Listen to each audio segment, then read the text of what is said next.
So,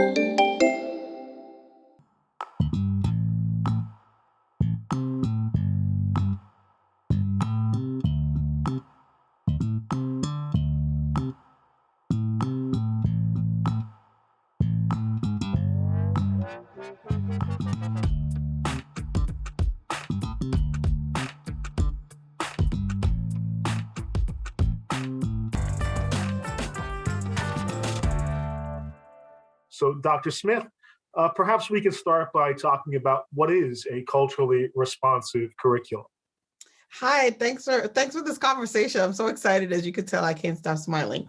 But what is culturally responsive pedagogy, right? The concept of culturally responsive pedagogy is one that helps students to build intellectual capacity, and it taps into their cultural, their racial, their societal, their socioeconomic status, and looks at, tries to teach them from where they are, right? And culturally responsive pedagogy assumes that students all can learn. Could you speak perhaps a little bit about overcoming a mindset that we have, that we've ascribed to our students, a deficit mindset, and how we might be able to reconcile that in advance moving forward? Right. So Paulo Freire, in his work, talks about the concept of the tabula rasa, where professors think that they're opening a student's brain and they're pouring knowledge in. And that in itself, at its core, is a concept that is not inclusive. That concept assumes that students come in and we are the experts and we give them everything, that they come in with nothing, or they're coming to just receive. And a culturally responsive model actually allows us to see students where they are. They're coming with social capital. They're coming with linguistic capital. They're coming with familial bonds. They're coming with all sorts of contributions to their learning that we could tap into and use to teach them in a more constructive way. Culturally responsive pedagogy builds connectedness between the students and the school, and it enhances their learning in many ways. So if we could think about our students, Yvette Jackson, her work talks about, in the pedagogy of confidence, talks about this concept of giftedness and how educators approach giftedness in their teaching. Think about gifted schools. When the students come in, people think, well, they're smart. They know things, right? And she had this radical idea, not too radical, right? Why don't we just teach them all the way that we think about those gifted kids? That builds capacity, intellectual capacity for them. Start with what they already know. Our students are not people without knowledge, and they're not people without anything. They come with so much experience, a wealth of experience. If we could start where they are, we could do a lot better, especially like you said earlier with retention. Yeah, I think that's a fantastic segue. We've been challenged recently with a retention problem. We certainly do well in attracting students to Queensborough and to CUNY, but they often have difficulty, the students do, in persisting. And for whatever reasons, they drop out or stop out. And there's a lot of strategies that we could employ to make students feel more engaged and more connected to the campus. And I think some of what you've already offered in terms of a culturally responsive curriculum and a culturally responsive pedagogy could help us in retaining students. We know that engaged students are happy students. And I can't help but think how engaged a student might feel if he or she were to enter a classroom and see reflected in the readings for a particular semester their own lived experiences. Yeah. So, perhaps you can speak about what it means to, have a culturally responsive curriculum or pedagogy in a discipline such as yours, in English, or in a discipline such as mine, American history. What would a culturally responsive pedagogy look like in a college English class, for example? I'm loving that you asked me that question. You know why? Because a lot of times in educational theory and practice, we say what should be done, we define it, but we never say how. Right. And I'm so happy that we're defining the how together. So let's use an example. You're going to love this. Jane Eyre. Jane Eyre. Right?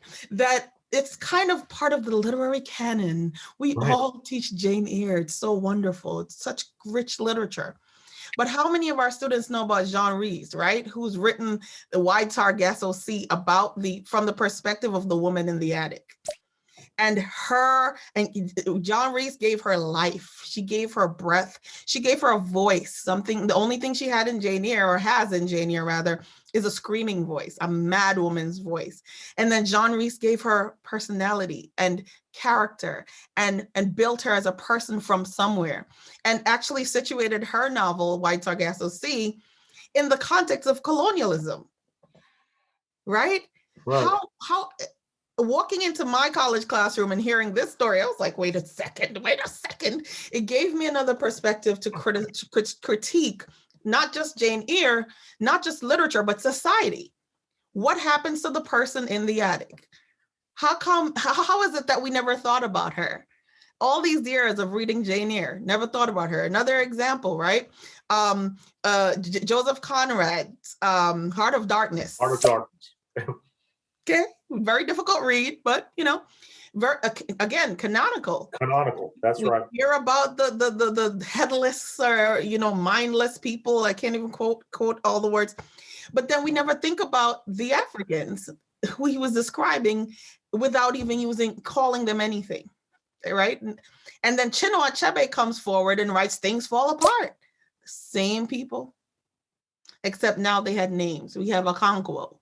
He's a tragic hero. He has children. He has a compound. He has wealth. He has feelings. He's a person. And so that's one way in which we make our learning culturally responsive in discipline of English. In history, I'm going to refer to my favorite thing in the world right now, other than Clubhouse, Hamilton. Right? Hamilton was not something, or the history of the US was not always something accessible to the world. It was not always accessible. It was there, and we learned it in school, and we learned who the founding fathers were, and we learned all about them, and just they were there. Then here comes Lin-Manuel Miranda. He puts personalities behind them. He puts people on stage who depict these people in a way that we wouldn't. I couldn't have thought of it. This is why this guy's a MacArthur genius, right? I couldn't have come up. And so he situates history in our present time using the language of today. How amazing is that for young kids to be able to access history from that kind of perspective? It's pretty amazing. Yeah, I mean, that's what historians have always struggled with, is how to contextualize and how to contemporize the lessons of the past. And I think, using innovative approaches like rap music and a diverse cast and crew is one way to contextualize and contemporize the lessons of the past. And he's done it fantastically well. And he's made all of us professional historians incredibly jealous of his genius, but also thankful for engaging an entire new generation of young folks who are interested in history in a way that really many of them hadn't been previously. We spoke a little bit about a culturally responsive curriculum, but what would a culturally responsive pedagogy look like? You're teaching Hamilton now, or you're teaching the Wide Sargasso Sea. But how are you teaching it? I think that matters as much as what you're teaching. You and I had spoken a little while ago about having students take ownership of their learning, and how this could be a liberating experience, an emancipatory experience, to use your word. How would a faculty member go about engaging his or her students in a way that allows them greater ownership and connection to the materials? Everyone is a specialist, an expert at a specific subject. So when we talk about getting materials to students in ways that they can receive it and build intellectual capacity, we're really talking about asking them to be partners in their learning. Mm-hmm. If we could imagine a time when they would come in and the syllabus was not already prepared before we knew who they were, that might be a radical way of actually enacting some culturally responsive work. If we came in and on the first day, instead of telling them the rules of the classroom, sitting with them and asking them, so, hey, what do you already know? What do you want to learn? And, and how do you learn best? What if we did learning style assessments on the first day? Right? Imagine that. Now, that would give us a lot of materials to work with. Or what if we ask students, hey, what are some rules that you think are classroom, just ways we should operate in the classroom? What works for you? Where are you coming from what do you take the bus? Are you parking? Just building that partnership between ourselves and our students. That's a start. Second start. What do you want to be called? What should I call you? And saying, hey, so humanizing the process of teaching before we even get to the materials. Because once students feel like they're partners in their own learning, they are more likely to stay. That is not Kerri-Ann Smith, that is research-based, right? If they feel like they're partners in their learning, if they feel that they have some kind of, if they're engaged in it in a way that they've become a part of it, they're yours. As long as they feel as if they're part of the process, that they've had a say in the process, they tend to stay. They tend to stay because they feel like it's a partnership. And if you're giving and they're not giving, sometimes they tend to say, I got to give more, right? So there's one possibility. What do they want to be called? What rules do you want to engage in this classroom? How do you experience group work? How do you learn best? Right? Those are things we could start with right then and there in the beginning. Yeah. When I was a faculty member a lifetime ago as a historian, I looked at the semester and it was 15 weeks long and I had 450 years of American history to get through. And I thought, boy, how am I going to do this? All right, I have to just lecture, right? And then someone told me, no, Tim, let the textbook do its job. Yeah. The students will read the textbook on their own, and you should be using the 15 weeks to open up minds about different aspects of American history, to get folks involved in different projects. Faculty members go into a semester with a constructed syllabus, and it might say 15% of your grade is determined by classroom participation. Oh yeah. But what does that mean, classroom participation? There are many people, as you identified earlier today, who are uncomfortable for whatever reason. They're neurodiverse. They have cultural history. They don't want to speak up. It's not in their culture. So how could you encourage a student to participate in a way that might be more comfortable for them? Yeah. And how might you infuse a culture of caring into something like classroom management in this world? One of the things that I use in my classroom that works is this concept of a back channel. And now that we're virtual, many people, everything is a back channel now. But a back channel is a virtual platform that while you're teaching face to face, or even virtually now, the chat, like you're in Zoom, sure. The back channel is a chat, right? So you, instead of raising your hand and talking to the people who are on the screen, you kind of type in the chat. So in my classroom, I used to use a product, or a couple products actually. I use a software where my students could ask me questions. So they were allowed to use cell phones. Wow.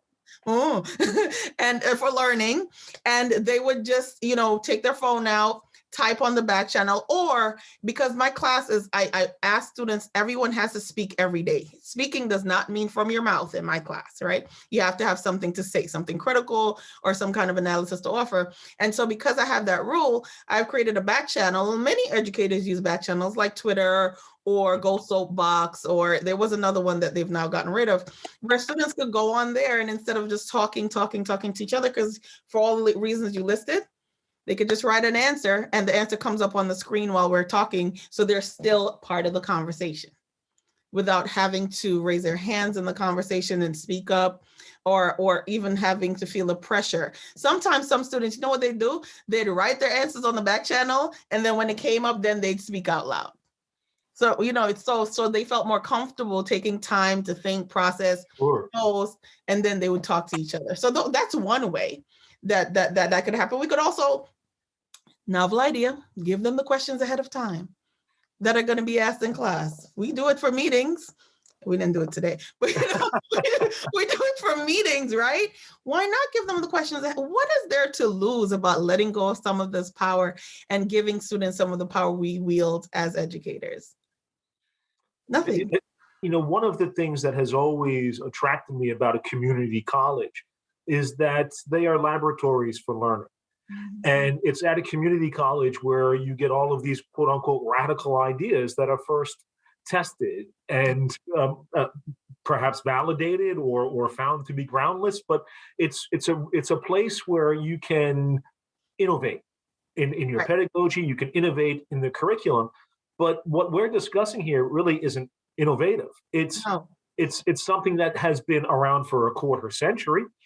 These ideas of creating a culturally responsive pedagogy, but it's something that we have also not adopted in the last 2.5 decades.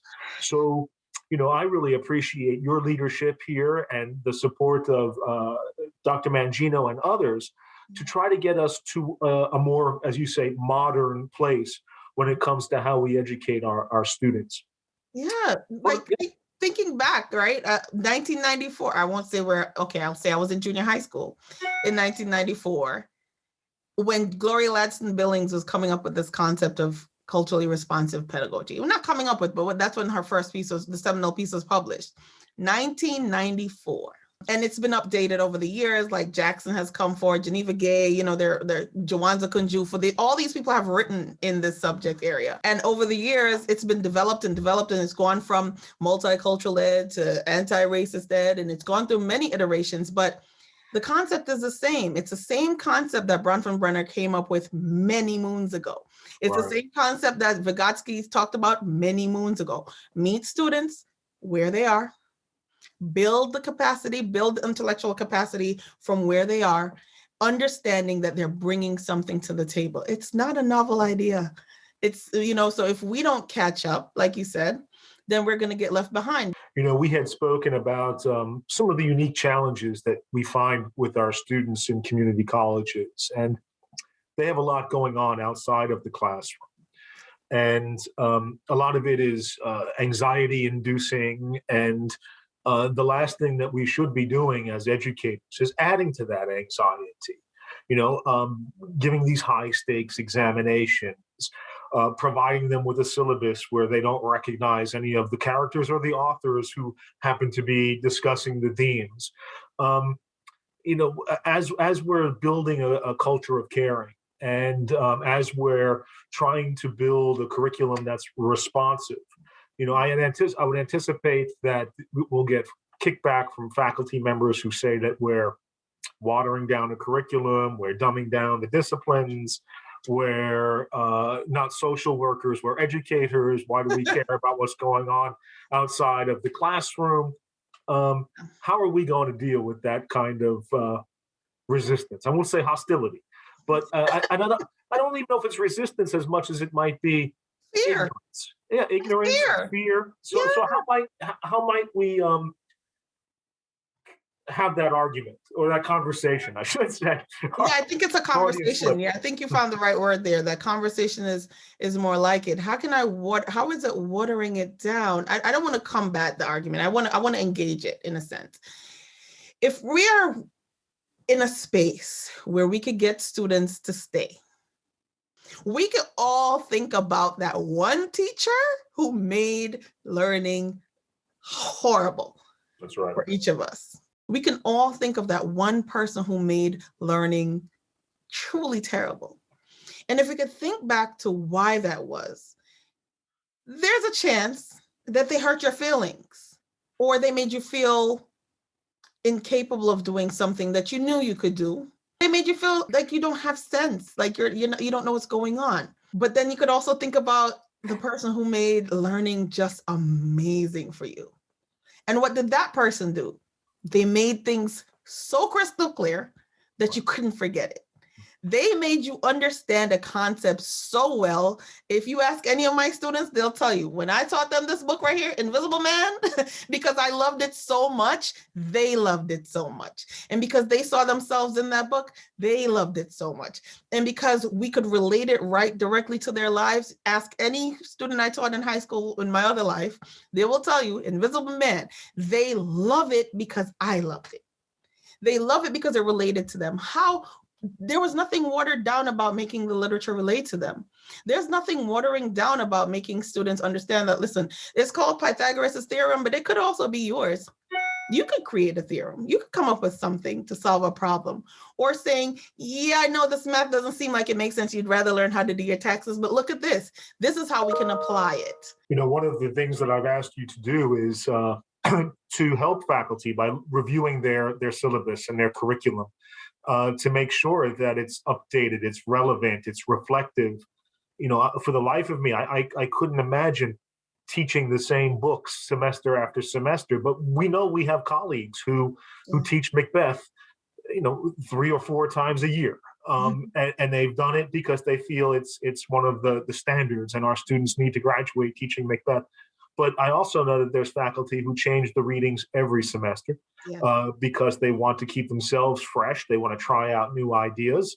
And I would venture to guess that there's more of the latter kind of faculty, the innovative, those who are willing to engage in this kind of dialogue than the old guard. But it will take some time to get to where we want to be.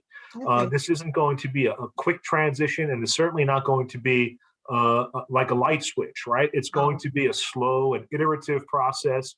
But I think we're on the right path. We started conversations with important folks on campus. And I think we've recognized the work that needs to get done. And most importantly, we recognize why the work needs to get done. I think the how might be more difficult, but the what and the why are pretty self-evident, I believe.